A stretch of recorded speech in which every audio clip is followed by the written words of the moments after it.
All right, let's get into the comments. So here we go. I'm at the Film Thread website, and we're going over some comments here. Okay, so Sean, I'm assuming all these fake email addresses are actually fake. So Sean, he says, you like cats and not this. Enough said, turn in your badge and don't return. Okay, so clearly, yeah, let me... Struck a nerve. I struck a nerve there. So I'll say this about Cats. The thing about Cats, what makes Cats different than this one is the songs are really good. I love the music in the songs of Cats. I think but song is good. I'm sorry, what? I think a song is good in Cats. I would say I was enough of the songs were good for me to have liked the film. Mm-hmm. And they're hummable, they're memorable. And I'll say this about the special effects of Cats. There's no reason to complain for anyone to complain about it because you knew what you were getting into before you walked into the theater of how creepy the special effects in this movie are. So there's no I just walked in and was surprised. You knew it. That's the reason they put out all this footage beforehand so that there's no surprises here. And so knowing that I was okay.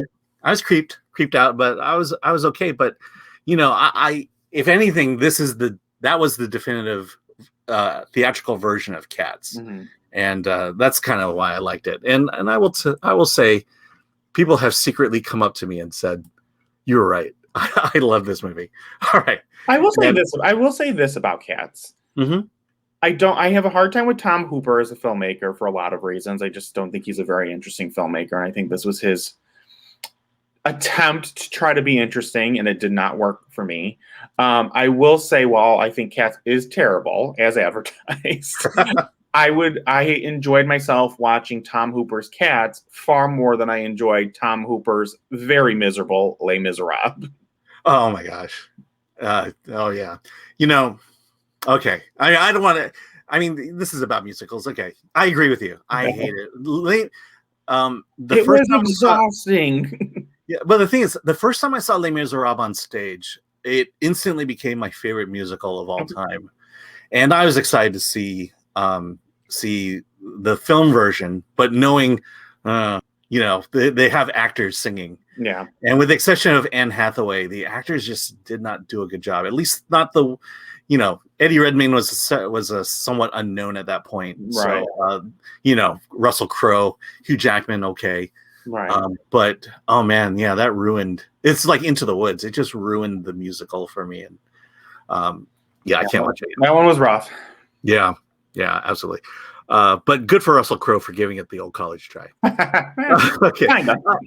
All right. Chelsea says, thank you for this review. It's a relief to read a review that articulates my thoughts about this movie in the face of the overwhelming favorable reviews posted by others. I kept thinking I must be the worst person in the world for not liking this film. It is such an over-the-top explosion of gratuitous kitschiness. I couldn't get through the whole thing. Okay, so yeah. That's essentially what I got and what I thought about while writing. Any thoughts on that one? I agree with you. I'll know Rotten Tomato scores, but going into a movie, I don't read reviews until I see and or write mine. But I'm, like I said, I'm kind of in lockstep with what the consensus is, and I don't think. I'm sorry, I don't know I don't remember the commenter's name. Oh, Chelsea. Chelsea. I mean, dissent is fun in movies. It makes for like you and I are having this fun conversation right now, so it's all right. You don't have to be in lockstep. I happen to be with the consensus on this one. Yeah, I mean, preference. You can't argue preference. Right. You either win for it or not. I will. Okay, so I'll say this is the controversial thing. I'll say. I feel like there's a kind of a New York elitism, a Broadway snobbery that occurs here because it's very New York. I've grown up in LA, so there is a huge Latino community here. I wonder, I don't know for sure what they thought, if they could connect with Washington Heights specifically. And Broadway is New York. Yeah. And it seems to pander and cater to New York, which, as someone not living here,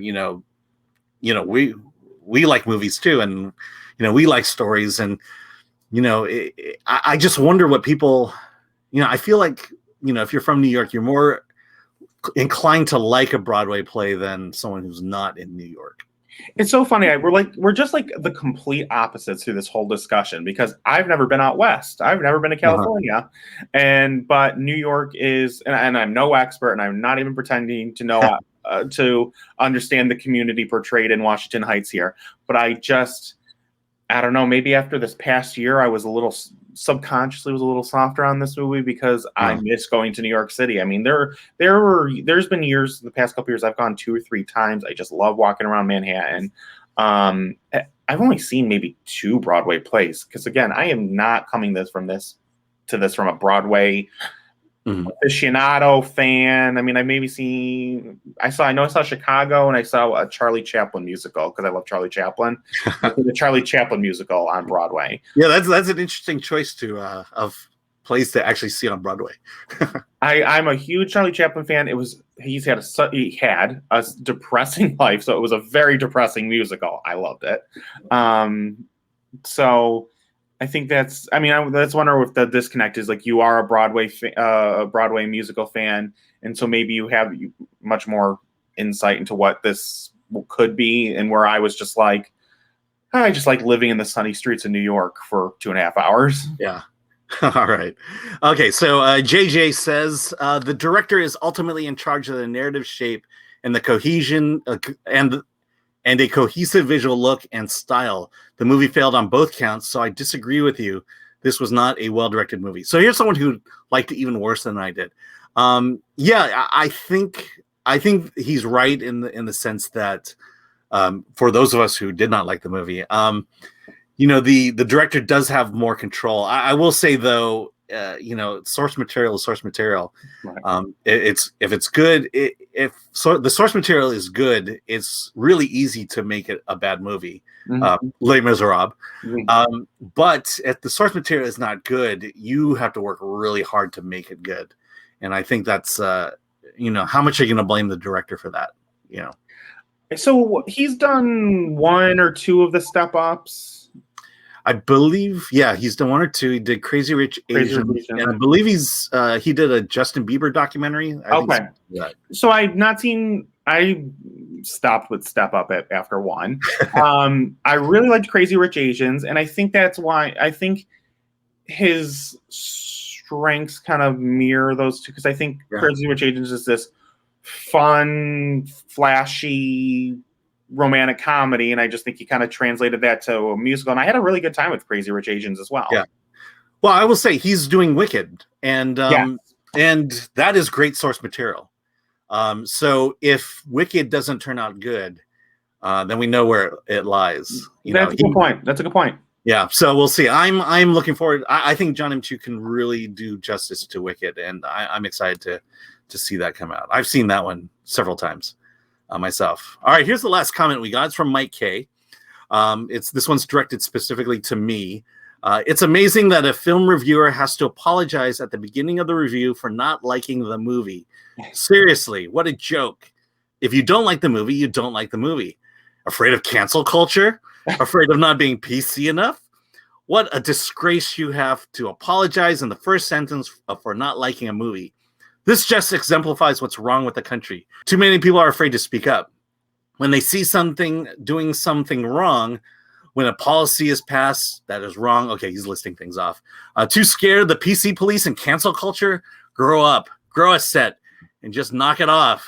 This is to the point of ridiculousness. I'm glad I'm not in a foxhole overseas with this reviewer. He would be trembling with fear, afraid to move an inch. Egads. All right.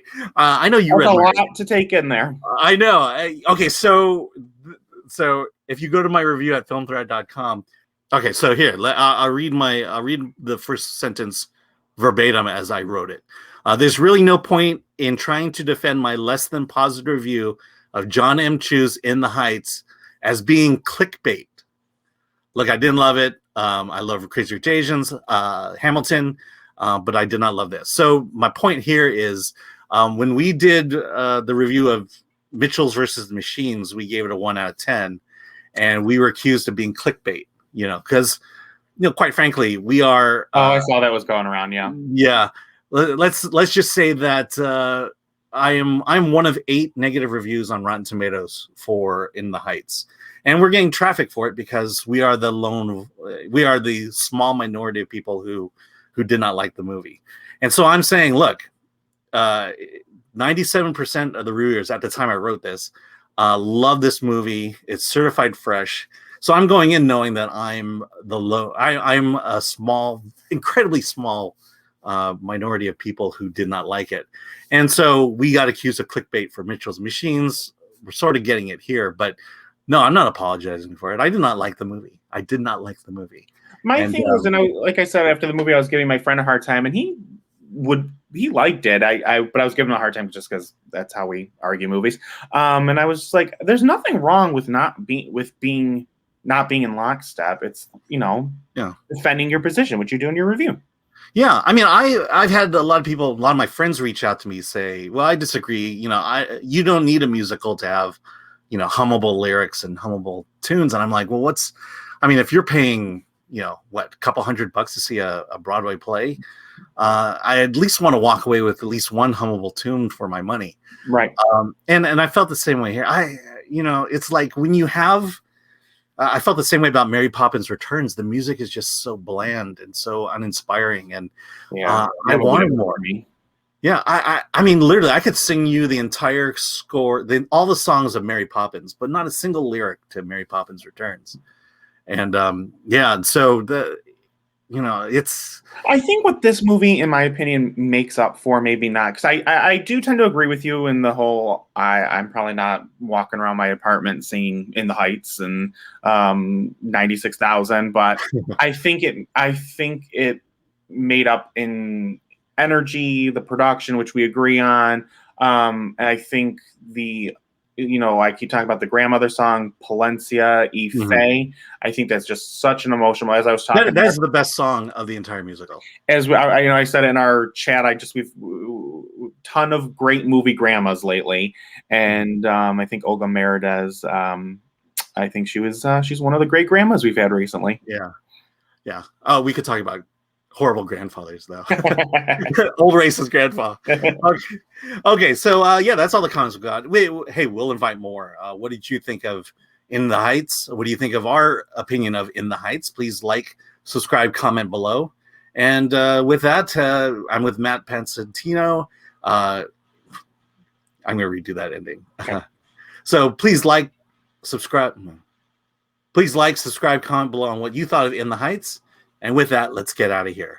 All right. And here's where I play.